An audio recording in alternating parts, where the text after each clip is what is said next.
俄罗斯远东的一架飞机失事，48人无人生还。大家好，欢迎回到松说新语。今天我们讲一个刚刚发生在俄罗斯远东地区的空难一架飞机48条生命和一个冰冷的结果，无人生还。首先，我们回顾一下事件经过本身根据俄罗斯官方和媒体发布的消息一架隶属于安加拉航空公司的安东诺夫安-24客机呢，在从布拉格维申斯克飞往腾达的途中在距离目的地机场大概16公里的一处偏远的山坡坠毁。机上的42名乘客和6名机组人员，一共48人全部遇难。初步调查原因指向2个方向，就是恶劣天气下的飞行失误或者技术故障。事发的时候当地的天空是低云密布，能见度极差。而一个关键的细节是什么呢？这架飞机在坠毁前已经进行过一次失败的降落尝试，而机组人员准备在进行第2次进近时候呢，飞机就从雷达屏幕上永远的消失了。所以48个家庭的破碎源于一次未能完成的降落，而这架执行死亡航线的飞机本身就是一个巨大的问号。它的名字叫安东诺夫安-24。对于很多年轻的航空爱好者来说，可能已经有点陌生了，但对于历史来说它曾经是前苏联的骄傲安-24北约的代号叫焦炭，它诞生在上个世纪50年代末。在那个时代呢，苏联广袤的国土特别是西伯利亚和远东地区急需要一款能够取代老式活塞飞机的坚固可靠的空中拖拉机。那它的设计理念呢，就完美的诠释了苏联制造的这个精髓。它不追求极致的这种舒适和先进性，它追求的是绝对的皮实耐用和环境的适应性。所以你看它这种高高在上的机翼是吧？它就是为了让发动机远离地面，防止在土路或者沙石跑道上吸入杂物。它这个起落架也很粗壮就为了能在简陋的场地上野蛮起降在它巅峰时候这款生产过超过了1300架的飞机，可以说承担了前苏联空中接近1/3的客运量。它就是那个红色帝国深入到神经末梢的空中血脉。但是英雄终将迟暮这款飞机停产时间是1979年，我相信比我们很多观众朋友都要老。也就是说，今天仍在飞行的任何一架安-24，它的机龄都超过了40年甚至50年。那我们今天讨论的这架飞机就有将近50年的历史。时间呢是机械设备最无情的敌人金属会疲劳线路会老化，设计会过时。早在2011年在另外一架安-24飞机在空难之后呢时任俄罗斯总统就普京小弟梅德韦杰夫就呼吁应该把当时所有仍在俄罗斯服役的安-24全部停飞。但是10几年过去了这些空中老兵依然在俄罗斯最偏远的航线上冒着风雪颤颤悠悠地运送着乘客。所以为什么呢？我们稍后会探讨这个问题现在呢，我们就把目光从空中投向地面。飞机起飞的这个机场叫布拉格维申斯克和降落的城市叫腾达。所以这两个听起来是不是有点充满异域风情的名字？背后它实际上有一段被大国博弈改写的历史。所以我们要理解这片土地，我们必须回溯历史看一看两个在不同时代以不同方式塑造了中俄东段边界的条约，就是尼普楚条约和瑷会条约。首先呢是1689年清朝康熙年间签订的尼普楚条约。当时的清帝国是国力鼎盛，经过和沙俄在雅克萨数年的军事冲突之后取得了胜利。那康熙皇帝呢选择了通过外交谈判来解决边境争端，这在17世纪的国际关系中还算是比较先进的理念双方派出了高级别的代表团，在尼普楚就是今天的俄罗斯的涅尔琴斯克进行了一场正式的平等的谈判。那为了克服语言障碍双方还借助了通宵拉丁文的这个耶稣会传教士作为翻译，最终签订了尼普楚条约以法律形式划定了中俄东段边界，以额尔古纳河为界万兴安岭，并以满汉蒙俄拉丁文5种文字刻成文。这份条约以相对平等的方式换来了之后长达1个半世纪的边境安宁。被广泛认为是近代历史上外交史上一次成功的范例。但是啊，时间呢快进到了150多年后的1858年，这时候清王朝啊正值内忧外患的咸丰年间啊，它的统治顺序啊基本上是康熙是吧，雍正、乾隆，然后就咸丰啊，所以国力啊由盛转衰这么个时候。当时清政府啊正疲于应对南方的第2次鸦片战争，无暇北顾，所以沙俄呢就抓住了这个千载难逢的机会。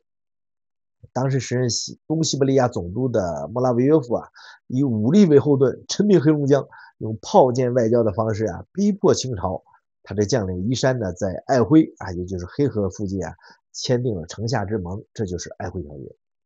那和这个尼布楚条约这种平等谈判是截然不同的啊。这份不平等的条约，把黑龙江以北大概60万平方公里的中国领土啊，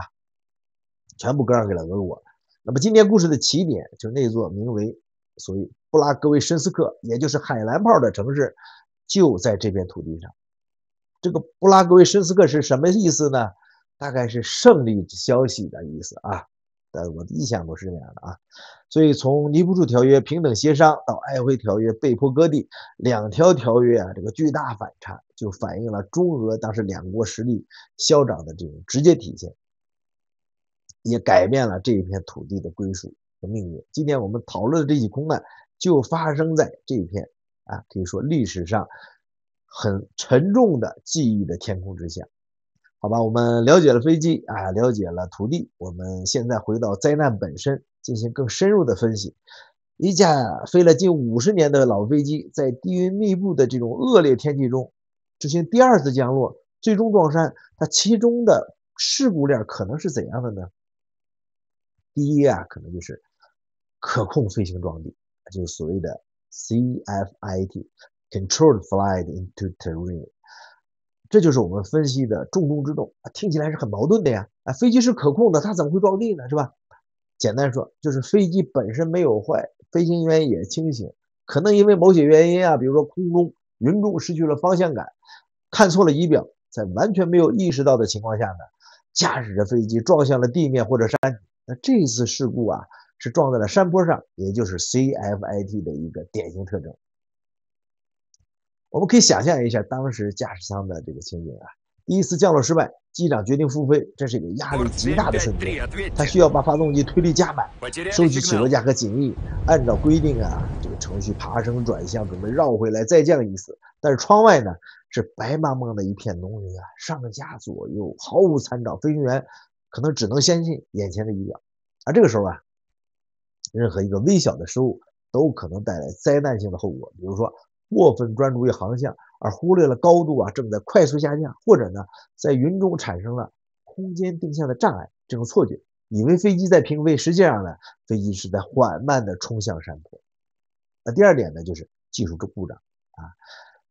在关键的时候就发生了，比如执行复飞需要发动机瞬间提供最大的推力，那对于一颗使用了近50年的心脏来说呀，这无疑是极限考验。有没有可能呢？在机长推下油门的那一刻，其中的一台发动机突然就罢工了，或者动力不足？在双发发动机失去1半动力的情况下，特别是在恶劣的天气中，你想要控制飞机姿态、维持爬升是非常困难的。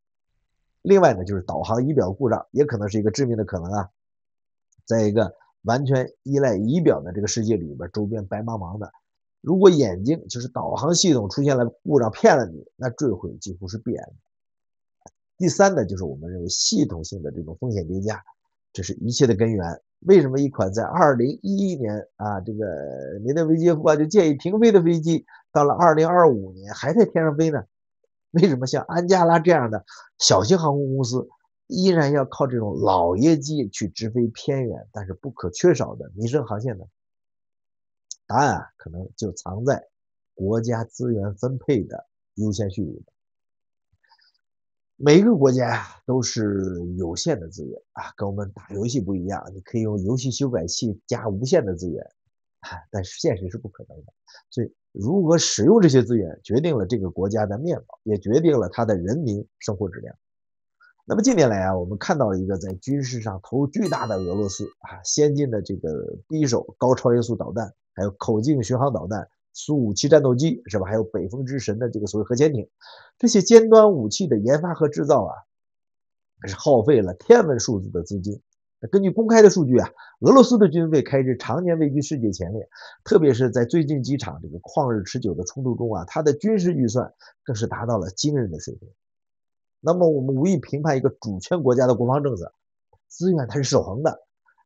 大量的财政支出啊，就用于强军或者亮剑或者购买摄像头的时候，那些不那么光鲜的，其与民生息息相关的领域啊，必然会受到挤压。你比如说，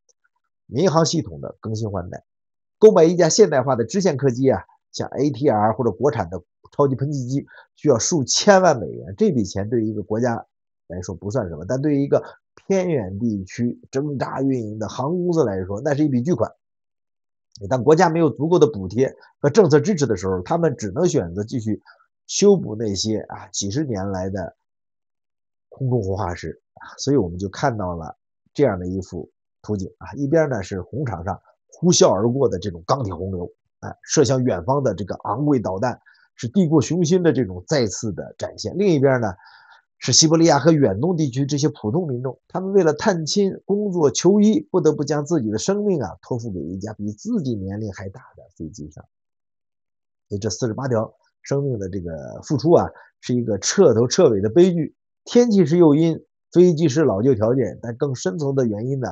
可能就是中国的一句古话讲的“穷兵黩武”。当一个国家过多的资源投入到无休止的军事消耗中那么你本来这个民生领域的欠账，总有一天会以某种惨烈的方式来偿还。所以升级老旧的民航机队需要钱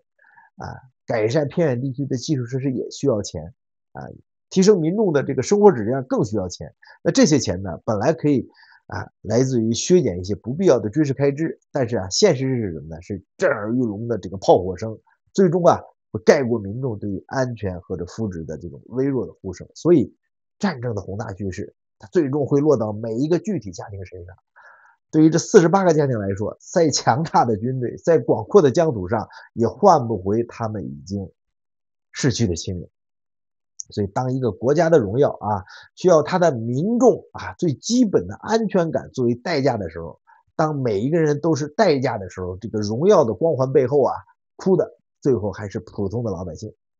好的，这就是俄罗斯空难的一个介绍。我们是一个介绍科普和事故的小频道。如果你喜欢我们的节目的话呢，请关注、点赞、留言和转发，欢迎大家评论。再见，拜拜。